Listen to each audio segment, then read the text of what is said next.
Good evening, everyone, and welcome to Pharma Forward, navigating growth with Baroda BNP webinar, where innovation meets impact in the world of pharmaceutical.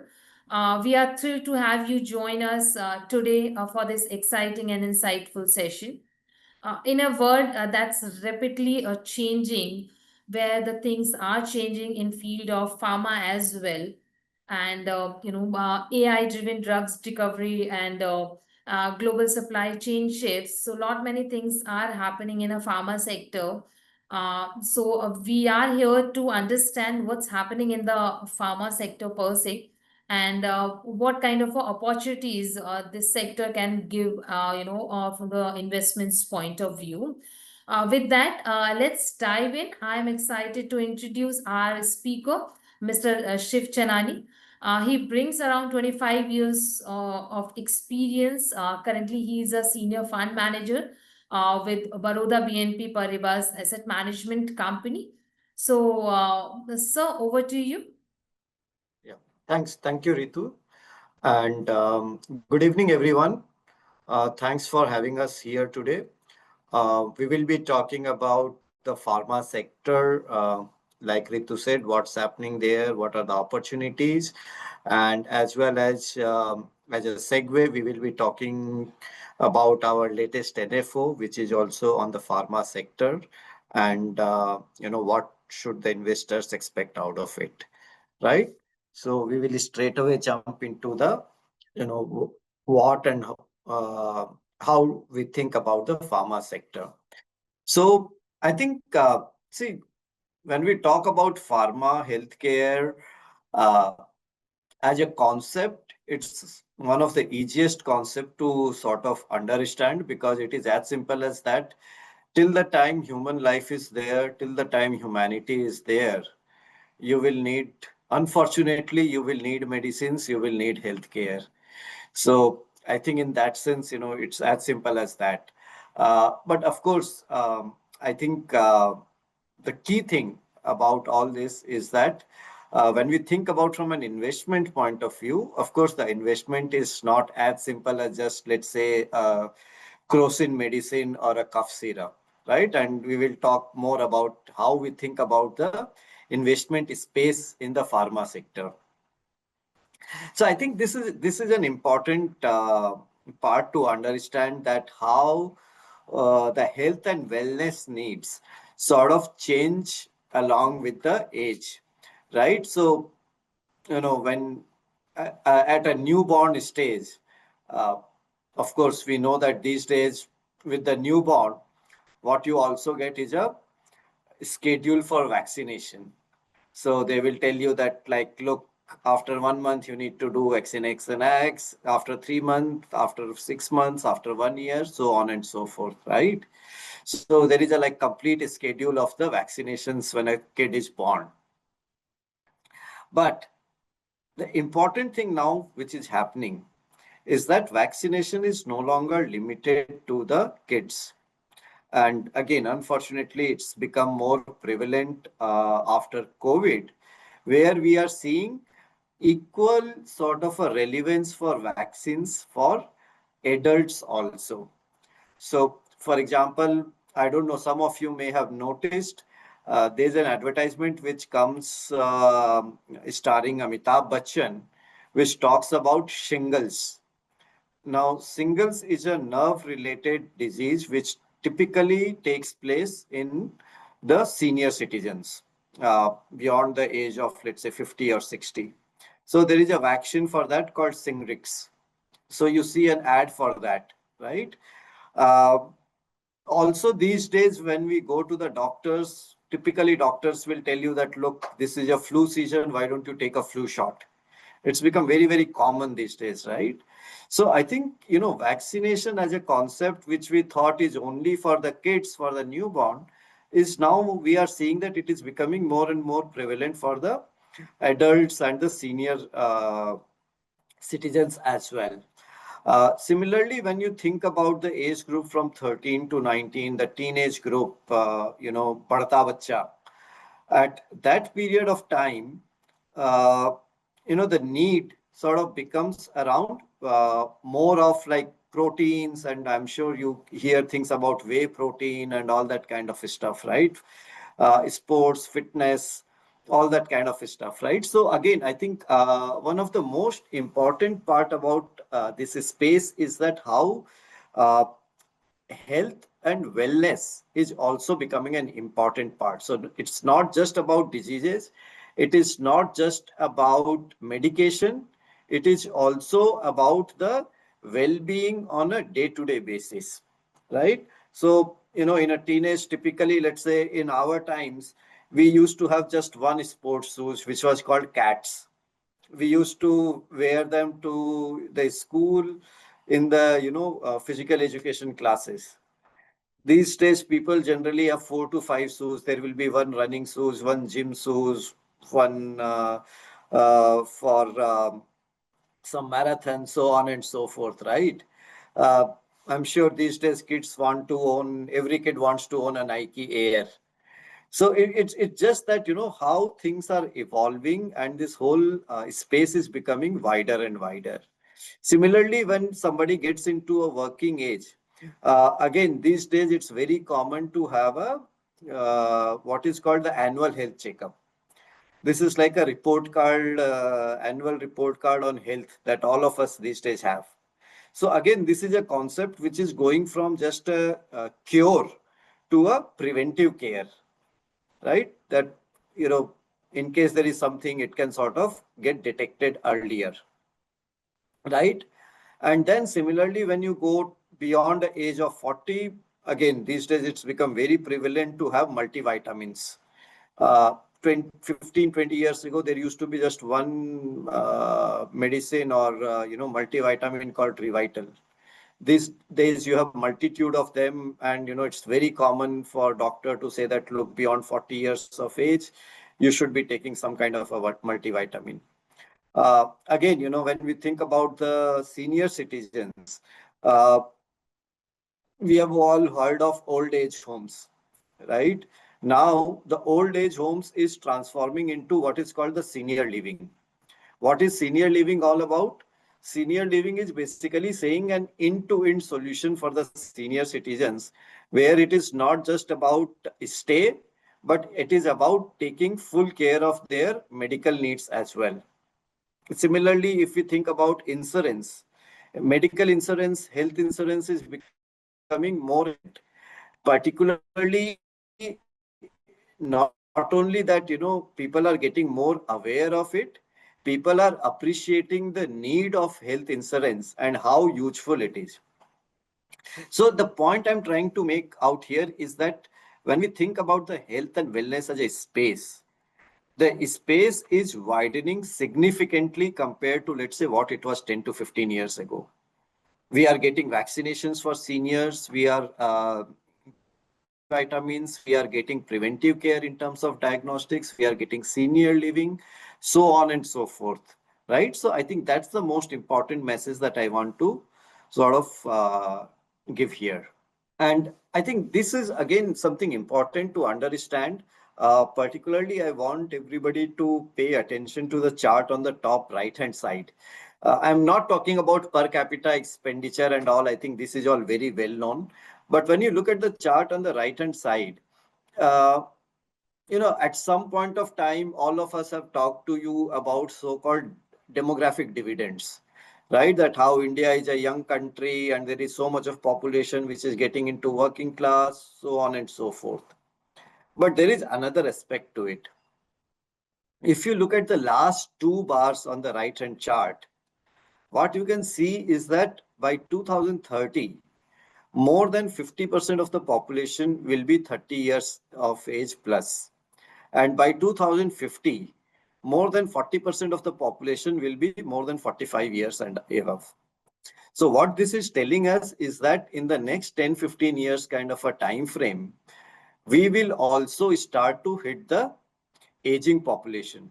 In fact, there was a article, I think yesterday or day before yesterday, by I think United Nations or World Health Organization, which talked about that how in India also the birth rate has or the ratio has gone below 1, which basically means that, uh, for every person who expires, the newborn is less than 1 now, which basically means that we will soon be hitting that zone where our absolute population starts to decline.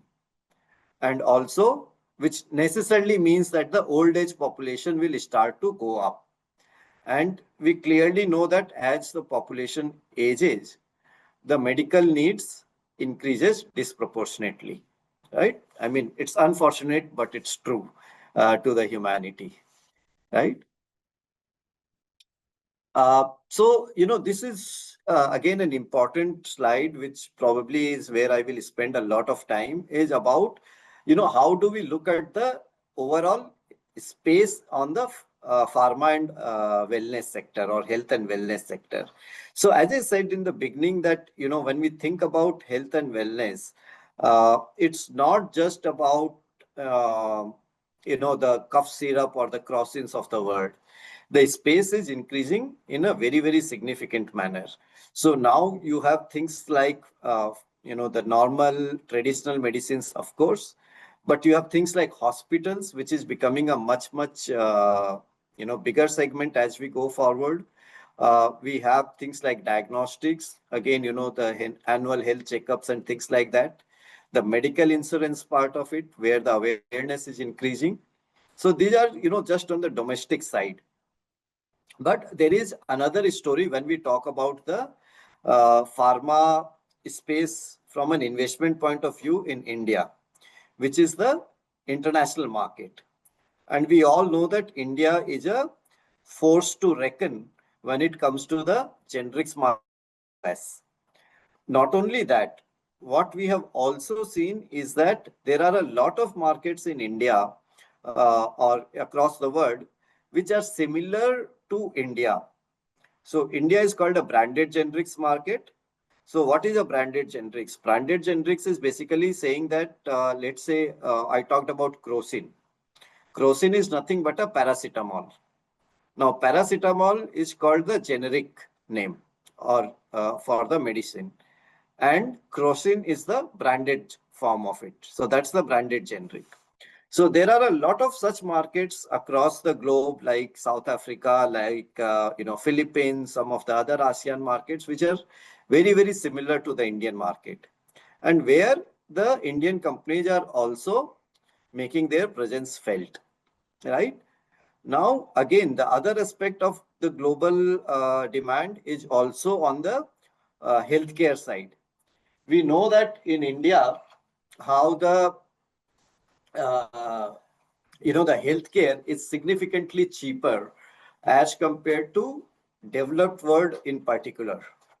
Also, when we think about the other part of the spectrum, which is, let's say, the underdeveloped world, like the Bangladesh of the world, or even some of the African markets and things like that. Clearly, India offers one of the best state of the art healthcare at affordable prices, which are not available in these countries, right? So India is at that sweet spot when it comes to healthcare, where it can sort of cater to the developed world as well as to the underdeveloped world. So hence the what we call the medical tourism. Medical tourism also is one of the very big part of the investment proposition or investment opportunity that we talk about in the next 10-15 years kind of a time frame. And here I just want to take everyone a little bit in the history of how the Indian pharma industry has evolved. And I think this will help you appreciate these points a little better. So if you think about the last 30-35 years, uh, 1990 to 2000, that was the period which was dominated by the MNC pharma companies. So at that point of time, you used to have companies like Wyeth Lederle, you used to have companies like German Remedies, Hext Limited, Pfizer, all these kind of companies. They were called the blue chip companies, and they were the darlings of the market at that point of time. Then from 2000 to 2010, that was the period which was all about the Sun Pharmas, the Renbaxis, the Reddy's, the Lupins of the world. That was the phase when a lot of patented drugs in the US were going off patent. Some of you would have heard about the term called patent cliff. So a lot of drugs were hitting that patent cliff, which was giving vast opportunity to the Indian companies in terms of launching those US generic drugs or generic drugs in the US. They were first to file drugs, 6 month exclusivity, so on and so forth. And a lot of Indian companies made windfall gains during that phase. Then if you think about 2010 to 2020, that was the phase. That was the time when you saw, companies like Torrent Pharma becoming bigger. You heard about companies like Alchem. You heard about companies like Mankind, all these kind of companies. And also because what happened is many of these MNC companies, they were not introducing their new products into the country. And hence you saw the development of the local Indian companies in a very, very big manner in the domestic market. Now, if you think about the current decade, 2020 onwards, I think one of the biggest characteristic of this particular decade have been the hospitals. Again, if you go back 10 years, there was just about one hospital which was, investable of any size, which was Apollo Hospitals. Beyond that, there was nothing. Now, if you look at, there are at least 15 to 20 hospitals which are listed in the market. But more importantly, what is happening is that you have got capital which is available to the hospitals. So hospitals is a very, very capital intensive business, right? You need to put a 500, 600, 700 crore of investment, capex upfront, and then the cash flows come in later, right? And hence the need of capital is very, very high. And now we are seeing, private equity guys coming in. We are, of course, seeing a lot of hospitals getting listed. So primary market money is available. So what is this doing is this is not only fueling the organic growth for the hospitals in terms of new greenfield projects. This is also helping in consolidation in the hospital space. So we have seen a lot of companies which are now backed by private equity guys, and they are consolidating a lot of companies and buying standalone hospitals or buying a series of 2 3 hospitals or buying another hospital chain and consolidating. So I think this is one of the very important trend that we are seeing in the current decade. And of course, we all know that in India, as of now, still, we can double the number of hospitals and that will still be insufficient to meet all the medical needs. So clearly, hospitals has a very, very long path of growth in the foreseeable future. So this is just about a taste of how things are moving, how different trends are have been there during the different last 30-35 years in the country.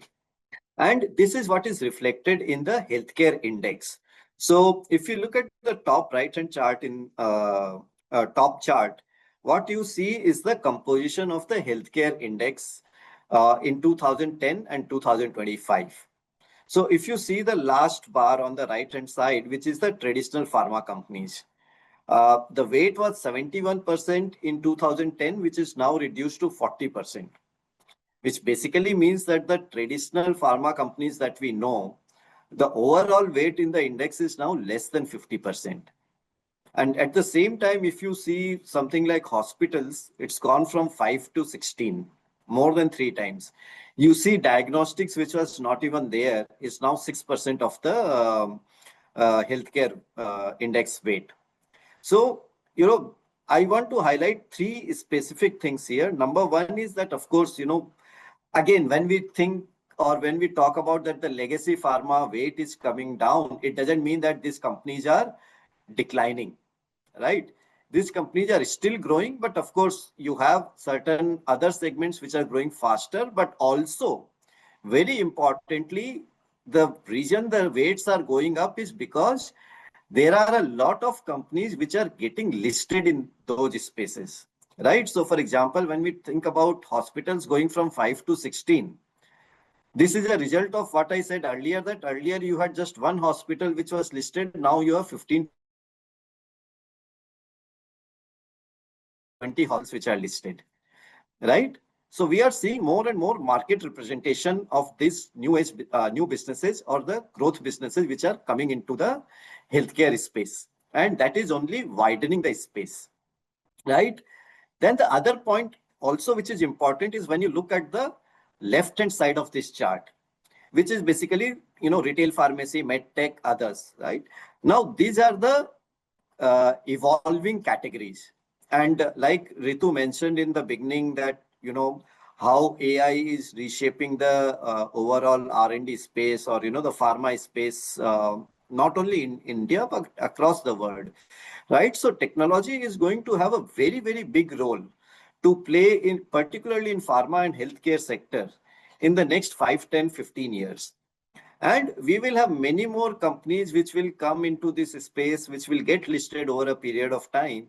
And hence we will see the weightage increasing for this kind of companies as well. So again, the key message here is that while the legacy businesses will still grow, it's not that they are going to decline. So they will grow at a steady rate, but we will also see evolution of other businesses, which will probably grow at a faster pace, and this will become larger as we go forward. This is just a overall picture of how the domestic market looks like. Again, what I want everybody to focus on is the top right-hand side chart, which is about the growth rate of different categories in the last 15 years. So what you see, and I think this is the important takeaway for everyone, is that other than one segment, every single segment has grown in double digits in the last 15 years. And as of now, for us, there is no real reason to believe that why this will not the next 10, 15 years also, right? So when I say that the legacy traditional pharma will continue to grow, this is exactly what I mean, that, this is the kind of growth rate that the traditional pharma has seen in the last 15 years, which will grow at a different rate. So for example, if you think about diabetes as a segment, we know that India is the diabetes capital, right? Or if we think about, of course, with diabetes now we have got the wonder drug, which is called the Ozempic, or GLP-1, like a lot of other people may know. These are the new wonder drugs. Similarly, if you think about oncology obviously is it's relatively small in India at this point of time. But of course, again, this is something which will keep growing at a much, much faster pace as we go forward. So, the lifestyle diseases like cardiovascular and things like that. So, there are going to be segments which will grow faster. There will be segments which will grow slower. But on an basis, when we look at the traditional pharma business, there is no reason for us to believe that, whatever we have seen in the last, let's say, 15 years will probably not continue in the next 10, 15, 20 years kind of a time frame. And I think this is the beauty of this sector, that compared to many other sectors, the overall volatility in terms of, demand is not there, right? I mean, there is no cyclicality in this particular space that we talk about. Uh, this is again, talking about the India's presence in the global market. So what I want everybody to focus on is the chart on the bottom right-hand side, where you see the share of India's generics that India sells in the US. In the US prescriptions is 47% by volume. Of course, by value-wise, it will be significantly lower, that is 29%. So what is this telling us is that out of 100 drugs prescribed by the US or by the US doctors, 47 of those drugs are the drugs which are supplied by India, right? In terms of numbers. Of course, in value, if 100 rupees is prescribed by the US in the generics space, 30 rupees of that or $30 of that is the India US, the generics which are supplied by the Indian companies. And of course, this is the highest by any means across all the other countries, right? So the point here is that the dominance that the Indian generic companies have in the US market. And here I want to talk about one of the important thing, which I guess is in everybody's mind, is about what about the tariffs, right? What about Trump tariffs? So, of course, let's say maybe around a month ago, all of us were worried about what Trump is going to do on the pharma. Is he going to levy significant tariffs on the generics also? But as of now, and it is very important to put the disclaimer of as of now, because with Trump, we don't know what happens tomorrow. So everything is as of now at this moment. At least as things stand today, what we know is that the Trump administration is more worried about the patented drugs. They have an issue that the patented drug, if it is sold at $100 in the US, the same patented drug is sold at maybe $40-50 in the European market, or maybe, lower in some other market.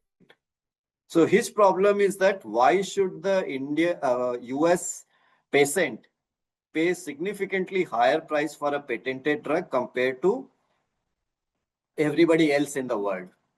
And at least at this point of time, they don't seem to be worried about the generic pricing or the pricing of the generic drugs. And we all know that if patented drug is at $100, generally the generic will be at maybe $5, or sometimes it is even lower than $5, but most of the time it will somewhere be $5-7. So they are not worried about that. And hence the Indian companies, since they are supplying the generics in the US, they are not impacted at this point of time because of any of the US tariffs, right? So I think that is something that I wanted to clarify. The other thing that I talked about earlier also is that how the Indian companies also have presence in the rest of the world. So it's not, the story is not just about US, the story is also about a lot of other markets. So as you can see on the top, 40% of the generic medicine is US, but 25% of all medicines in UK are also supplied by India. And a market like Africa, India has a 50% market share, right? So again, I think, the classical thing here is, which I think is a very, very, unique, is that the Indian pharma and healthcare, both sectors, both spaces, they are able to cater to the developed world as well as to the developing world. And that is what I said earlier also, that the Indian companies are in that sweet spot where they are, technologically they are advanced enough to cater to the, most modern medicines to the developing world at a competitive prices. And they are cost competitive enough to provide at the lowest cost in the US market, in the developed market at competitive prices. Right? So this combination of lower cost as well as the technology advancement or the latest, uh, medical this thing in India is what makes the Indian pharma and healthcare a really, really unique place. And again, this is an important slide. I want everybody to focus on the chart on the right hand side. It's which says that the percentage of ANDAs filed by the Indian companies. So the point is that not only India has been the leader in the US market, but India continues to maintain that leadership. So which also gives us confidence in terms of the future pipeline of the Indian companies' revenue from the US market. So I think, again, that's very important to understand. And like you can see on the chart in the right hand side, that, roughly every year you have almost $20 billion plus worth of products which are going off patent every year almost, right? So there's a continuous opportunity which is available to the Indian companies. Now, a lot of you would have heard about, this magic jargons called CDMO, CROs, all these kind of things, right? So what are the CDMO, CROs?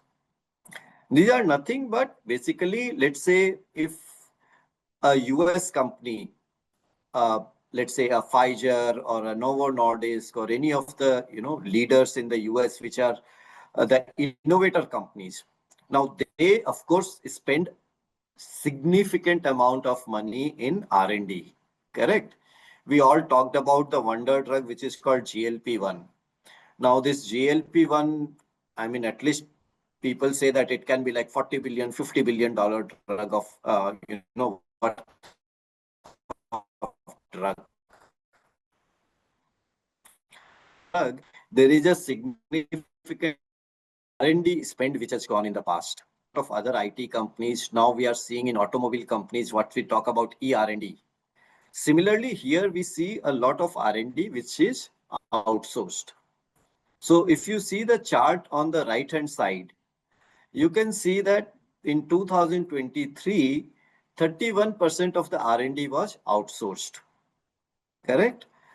And that is likely to go up to 37%.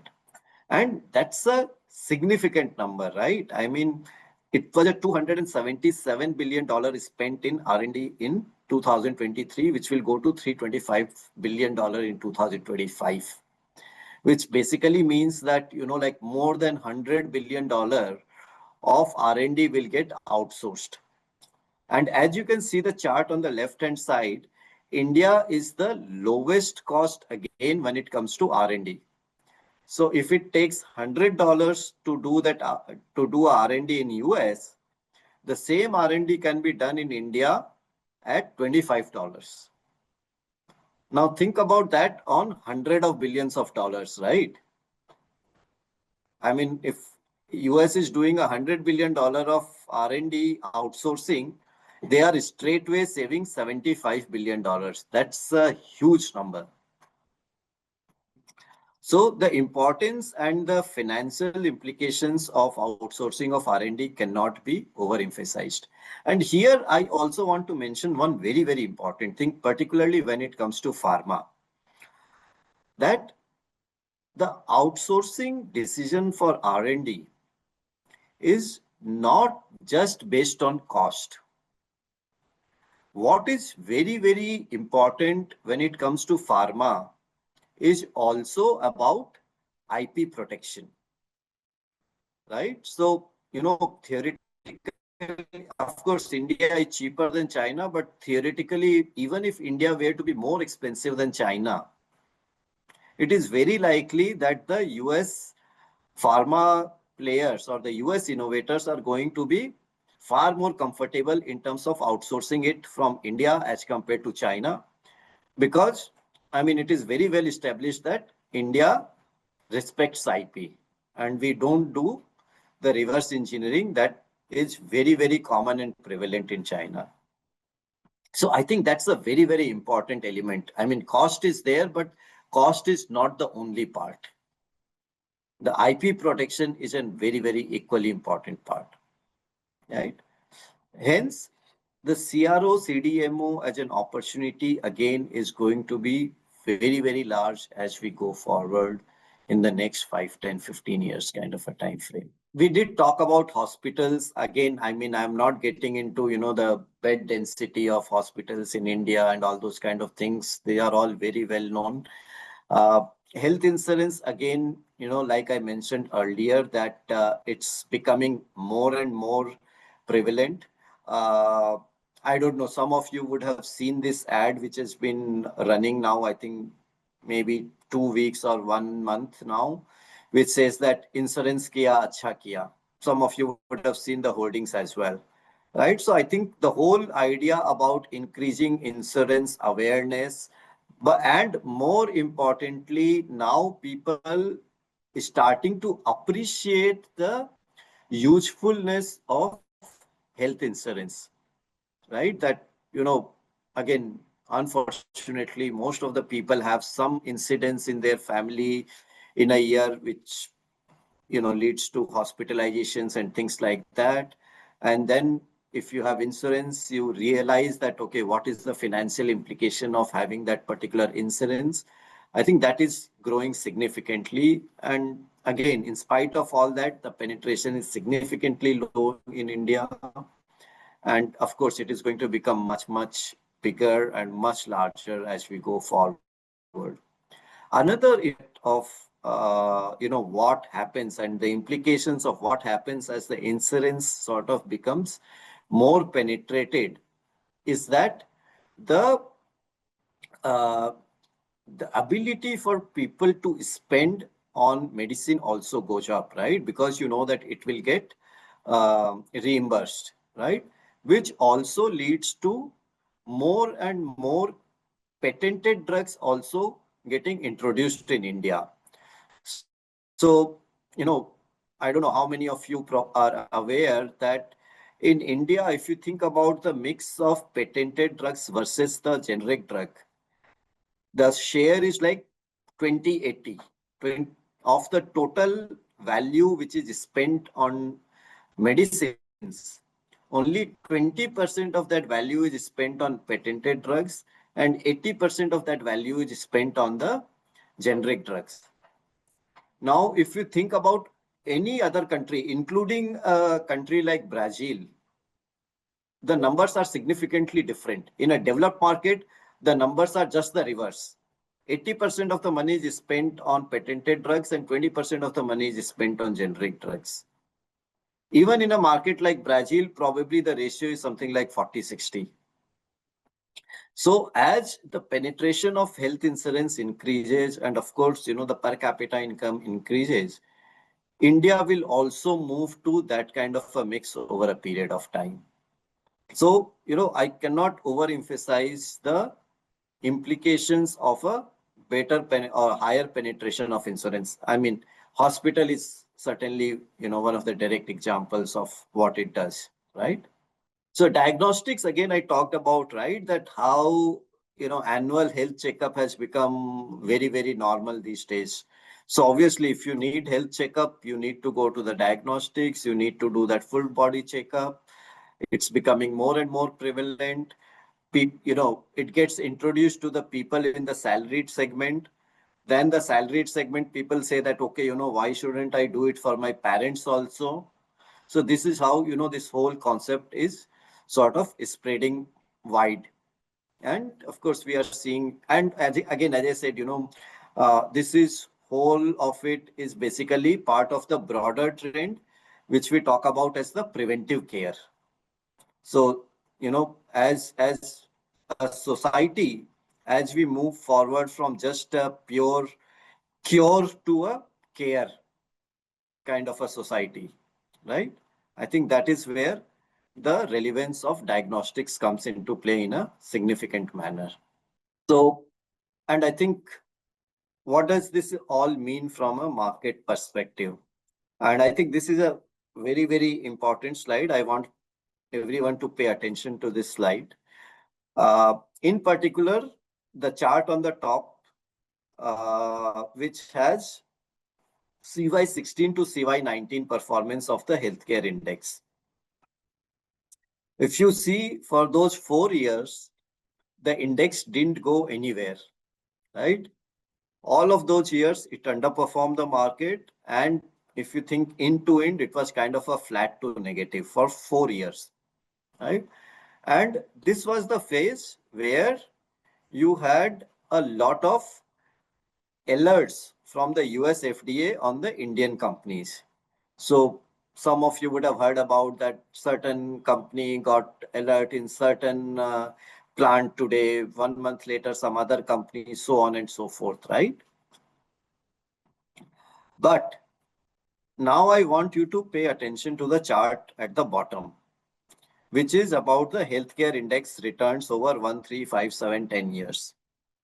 Of course, other than the 10-year segment, every other segment, healthcare index has outperformed the broader market. But that's not the point. The point is the returns, the absolute returns that you see, which are still a very, very healthy double-digit return. Correct? So the point is that in spite of having 4 years of almost flat to negative performance end to end, the sector has still delivered double-digit returns across all the time frames over the last 15 years. Correct? So I think this is a very important part to understand because uh, most of us, when we talk about sector funds, we say that, look, investor needs to have that 5 year horizon. And why do we say that 5 year horizon is exactly because of this, that in between, even in a secular growth sector like pharma, you can have certain extraneous circumstances, certain extraneous factors, because of which the performance can be very, very tepid for 2, 3, 4 years. And hence, if you are invested for that 5 years plus, it is very likely that you will end up making a healthy double-digit return. And this is exactly what happened, right? If you see, after the 4 years of flat performance in CY20, you saw a significant 62% kind of a performance for the pharma sector, which kind of, compensated almost everything for the last 4 years. So this is a very, very important thing to understand and appreciate, that why when we talk about a horizon of 5 years in a sector fund, what is the rationale behind that? Because there will be cycles, and for somebody to benefit out of that full cycle, you need to be invested through that cycle. This is again, valuations. I'm sure, all of you will be familiar, but what I want to talk about is the chart on the right hand side. More importantly, the green line that you see, which is around 14.1% CAGR in the overall net income of the healthcare index. So this is just highlights what I have been saying for a long time, that look, in the healthcare space, what one should be expecting is a healthy double-digit kind of a growth. We talked about how every segment in the domestic market has grown at 10, 11% kind of a number. So you have that 10, 11% kind of an industry growth, and then you have, additional 1 or 2% which comes out of the profit growth. And broadly, this 12, 13% kind of profit growth is ultimately what will result into the stock return set as well. So we are not talking about saying that, oh, pharma sector will get significantly re-rated from here, valuations are significantly cheap, and hence there is a lot of headroom. We are not saying any of those things. The valuations are at fair level. We do not expect any significant, but further re-rating in the PE. But what we expect is that the stock should be able to give us returns which are in line with the overall earnings growth. So, what is going on for the sector? We have discussed a lot of these things, but what I want to talk a little bit more about is the policy support. Here, I want to specifically point out, 2 or 3 things. One is the Ayushman Bharat, the other is the Jan Aushadhi, and the third is the PLI. So when you think about Ayushman Bharat and Jan Aushadhi, what it does is that it addresses the insurance part of it, and it addresses the access to medicine, right? In India, there is still a strata of population which is either not aware of this insurance or even to the medicines, or they do not have access to them because of economic reasons, right? So what Jan Aushadhi and Ayushman Bharat does is that it introduces this concept to that particular strata of population. So that as this strata of population sort of goes up on the income curve over a period of time, they sort of also upgrade over a period of time. And on the PLI side, we talked about diagnostics, we talked about hospitals. I said that, in India, we can double the number of hospitals today and we will still have insufficient infrastructure, right? But all of this also requires medical equipments. And as of now, we have a lot of medical equipments which are still imported, right? And which sort of adds up in terms of cost of establishing that particular hospital. So clearly, PLI goes in a very, very long way towards making sure that a lot of these equipments are manufactured in India, bringing down the overall cost. And of course, one of the big element of this is naturally going to be the progress on what we call the medtech or the medical technology, right? Which, as we discussed earlier, is going to be a large area of opportunity in the next 5 to 10 years. So I think clearly PLI on the equipment side is going to be a very, very important part in that journey. So I think, that was the broader overview on the pharma sector. And with that kind of a philosophy in mind is what we have come out with the, this NFO, which is around the Health and Wellness Fund. So, of course, I think, again, I will skip a lot of details here, but I think the most important thing is the last point, which is about the investment horizon. So while it says 3 years, but what we recommend is that, investors should minimum look at 3 to 5 years kind of a time frame when one is investing or considering any sector fund for that matter, not just this particular fund. These are the various themes where we will be investing. Again, important thing to understand is that things like life insurance and health insurance will also be part of the overall theme in this particular sector.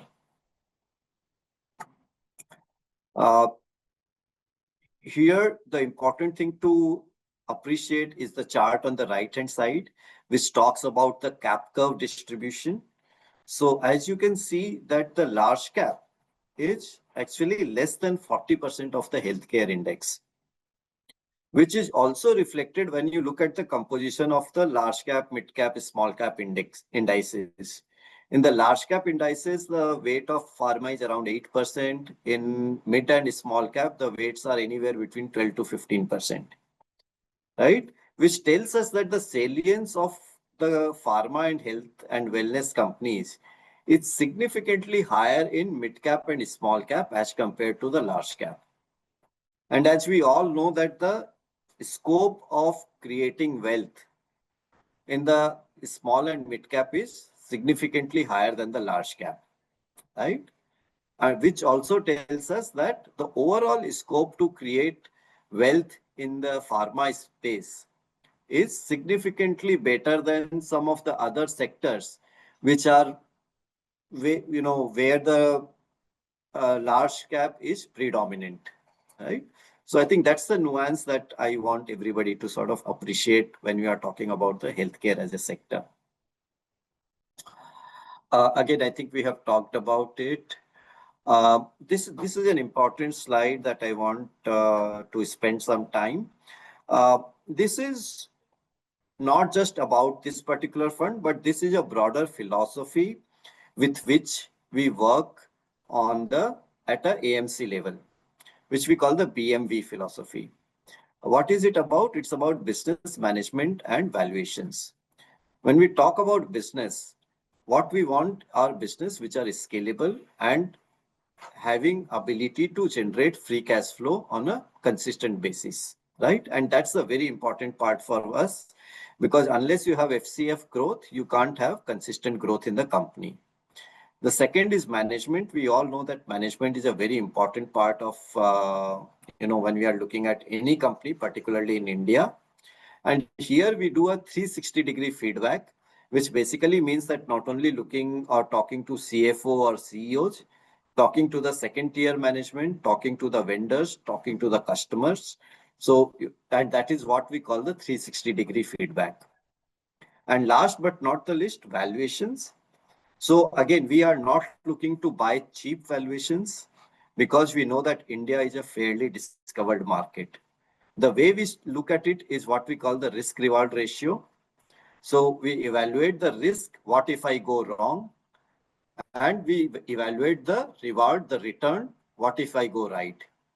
And that's how we sort of evaluate the risk reward and we decide on the investments. So this I will skip, some of the stocks that we already own.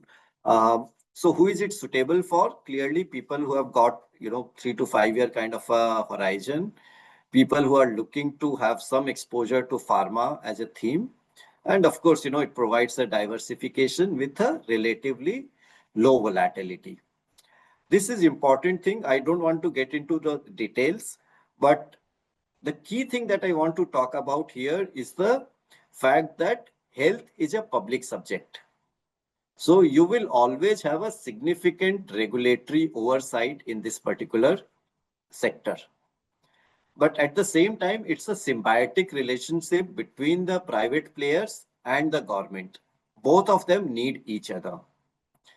So yes, you will hear things like there are price controls. You will hear that there are price controls on hospitals, on certain stents and, knee replacement, all those kind of things you will keep hearing.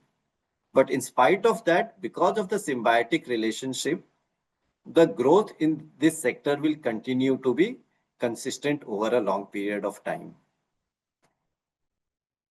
This is the team. Here, I just want everybody to focus on the fact that if you look at the range of experience, we have our CIO, Sanjay sir, who has a 34 years of experience. And at the same time, we have someone who has got a 1 year of experience, right? So we have built a team which is well tiered, which has a decent pyramid, and which has both a mix of experience as well as youth.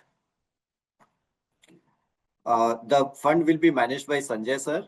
Just one word about Sanjay sir. I'm sure a lot of you will be aware of Sanjay sir as a CIO of Baroda BNP. What a lot of the audience may not be aware of is that Sanjay sir is a career pharma analyst. He was a pharma analyst in his earlier avatars. So he's one of the guy who's very well uh, conversed with this sector. And this is a sector which is little technical in nature. It is not about understanding the balance sheet, P&L, or understanding the ROE ratios or the P ratios and things like that. It is about understanding what is the pipeline of the company, what is the R&D capability of the company. I mean, some of the drug names I can't pronounce even properly, right? So to understand them, to understand what is the potential, you need technical knowledge. And Sanjay sir has over 30 years of experience in pharma. So I think this is a very important part that he brings to the table, particularly relevant to this particular fund. And as usual, this is always the most important slide. So I think with that, I will end my presentation and happy to take questions. Thank you, sir. Thank you so much for giving us all the aspects and to understand pharma as a sector and the key factors impact like as you said Trump tariff is one of the key factor which is most talked about as of now, like how it will impact. You have well covered in this your slides, as well as the valuations, because last 2 years we have seen that pharma as a sector has run up Yeah, quite a bit in terms of broader indices. So you have covered that also, what you can expect from this pharma as in sector. So I would request audience, if you have any kind of a questions, you can put in a chat box. I particularly do not have any kind of a questions because most of the things you have covered in your presentation and sure. very nice presentation. Thank you so much. Yeah. So I think one question, how does Baroda BNP Paribas differentiate between R&D driven pharma companies and volume driven? Yeah, I think that's a very interesting question. Somebody asked me last week, why does pharma companies don't pay very high dividend? And I told him that, look, if these companies were to pay high dividends, I would be actually worried. Because what you want pharma companies to do is to invest in R&D, not to pay out dividends. If you are paying out high dividends, It clearly means that you don't have, either you are not investing enough, or you are not, uh, or you don't have growth opportunities. So clearly, we believe that companies which are investing in R&D are going to be the future winners. Um, Not so much on the volume driven. Having said that, see, in India, if you look at it, you have a couple of companies which are like pure R&D companies listed in the market. But again, I mean, they kind of become more like option value rather than pure businesses. So if you would look at the commentary of one such company 3 to 4 months back, it said that, look, we understand that we are an R&D company, but we also need to have a consistent cash flows. So, and there are various options towards it, right? That you can out-license that particular molecule at a different stages of development and things like that. So I think it's a mix of that model that probably companies need to have. But of course, on an overall basis, we do value companies which have R&D capabilities rather than just looking at a volume kind of play. COVID has made a comeback in last 3 months. So will pharma stocks now go up in the coming month, like back during the COVID era? So I think, these days it's become a little difficult to say that what is COVID and what is a viral fever, right? So again, I mean, it's both fortunate, unfortunate as to how you look at it. But I think, we don't really bank on saying that, look, COVID or not COVID, and it will, because we know that these are not things which are sustainable, right? When you are investing, what you are looking at is that what is the sustainable earnings and what is the sustainable earnings growth. You are not looking at those specific event driven upticks in demand and things like that. And like we have seen in the past, that those demand and those upticks in earnings are not sustainable. So, these things can be icing on the cake, but they cannot form the base of making the investment decision. The third question is, how do you maintain conviction in pharma allocations during period of underperformance or sectoral drawdowns? Yeah, I think this is where the entire, I will say, the art and science of investment lies. That how do you sort of maintain that kind of a conviction in your investment? And it is not just about pharma; it can be across any other sector, right? So I think what one needs to sort of again understand is, again, while we talk about pharma as a sector, but like we have discussed that there are various nuances to that sector itself, correct? So one has to sort of think about that. Okay, what are you looking at, and what are the companies which are probably are going through a cyclical downturn, or which are the companies which probably are going to have a problem in finding their growth or finding their mojo in the future. But because it's very relevant in pharma sector, you can suddenly have companies which like are lost for 2-3 years in terms of not having growth avenues. So I think it's very important to sort of balance these aspects, and then kind of do a bottom up approach also, right? So I think that it's very nuanced, and as I said, that's where the whole art and science of investing lies. So, hi Shivji, I am Hi. Chaitali. So, Hi. on behalf of Ritu, it was really an insightful Sure. presentation. Any more questions do we have? I think we have one last question which says, So, what's the stance on China plus one yeah, China strategy? one, correct. Yeah. Is this a pure pharma fund, or does it include other healthcare biotech That stocks? is stocks. So I think I will answer the second question first. It Okay. will include healthcare, biotech, anything which is to do with the healthcare ecosystem. It will be part of the fund, including health insurance and life insurance that we have already spoken about.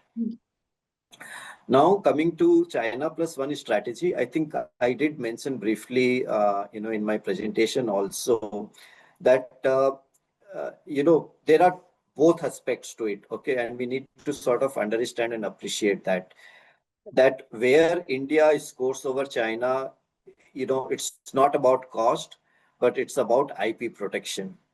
And I think IP protection as a concept is very, very important, particularly when it comes to pharma as a sector, right? And I think that's where India sort of stands, heads over heels over anybody else, particularly China. At the same time, when we think about China plus one strategy, and here I'm more talking in terms of the APIs and things like that. Um, what we need to understand is that there is a supply chain, right? And the supply chains don't change overnight, saying that, look, from tomorrow I will stop sourcing from China and I will start sourcing from India. It doesn't work that way, right? It's a process. And, even if I am going to, let's say, I am a US pharma company, I want to source from India, it's going to be a slow process. I will say, okay, let me, maybe take 5% from India from tomorrow, or, after 3 months or 6 months. And that is also after several rounds of approval and, tests and things like that. And then I will say, okay, let me start with 5%, because I will like to test the how efficient that particular supply chain is, or how efficient my vendor is, what is the consistency in the quality. They are all very, very important aspects, right? So unfortunately, most of us only think about cost as a parameter, but in a supply chain, cost is actually one of the, may not be last, but in priority list, it will be probably fifth or sixth. It is not the first, right? So it's a long drawn process.